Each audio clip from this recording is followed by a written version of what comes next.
Janasena party ప్రారంభించి 10 సంవత్సరాలు పూర్తవుతుంది.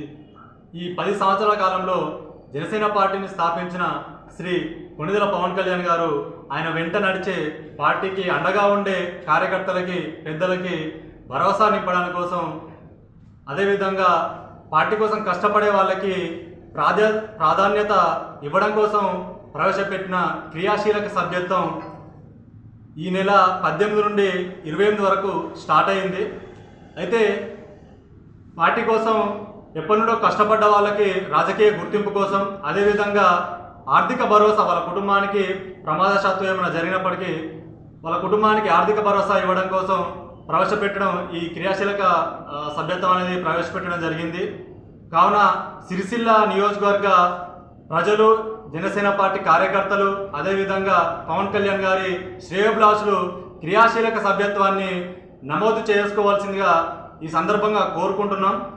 అదేవిధంగా రాబోయే రోజులలో సిరిసిల్ల కూడా మన పవన్ కళ్యాణ్ గారు నిర్ణయించుకున్నారు, మన జనసేన పార్టీని ఇక్కడ బలంగా ముందుకు తీసుకెళ్లాలని తెలియజేయడం జరిగింది. గత కొన్ని రోజులుగా, గత 6 నెలలుగా చూస్తున్నాం, దాదాపు 10-15 మంది చేనేత కార్మికులు ఇక్కడ ఆత్మహత్యలకు పాల్పడడం మనం చూస్తూనే ఉన్నాం.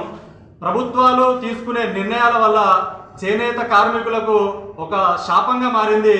ప్రతిసారి ఆర్డర్ కోసం గవర్నమెంట్ వైపు చూడడం తప్ప సొంతంగా ఒక మార్కెట్ను క్రియేట్ చేయలేకపోయారు. ఈరోజు వాళ్ళు పని దొరకక ఆర్థిక ఇబ్బందుల్లో చనిపోయిన పరిస్థితి మనం చూస్తూనే ఉన్నాం.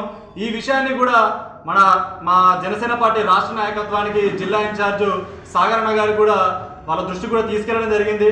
వాళ్ళు ఈ విషయాన్ని పవన్ కళ్యాణ్ గారి దృష్టికి కూడా తీసుకెళ్తామని, అదేవిధంగా దీనిపైన పరిష్కార దిశగా ఏదైనా గవర్నమెంట్కి సూచిస్తారని హామీ ఇవ్వడం జరిగింది. మరొక్కసారి ఈ నెలలో జరిగే క్రియాశీలక సభ్యత్వాన్ని ప్రతి ఒక్కరూ నమోదు చేసుకొని ఏకతాటి మీద జనసేనకి మద్దతు తెలిపి జనసేన పార్టీ బలోపేతానికి కృషి చేయవలసిందిగా కోరుకుంటున్నాము. జై తెలంగాణ, జై జనసేన.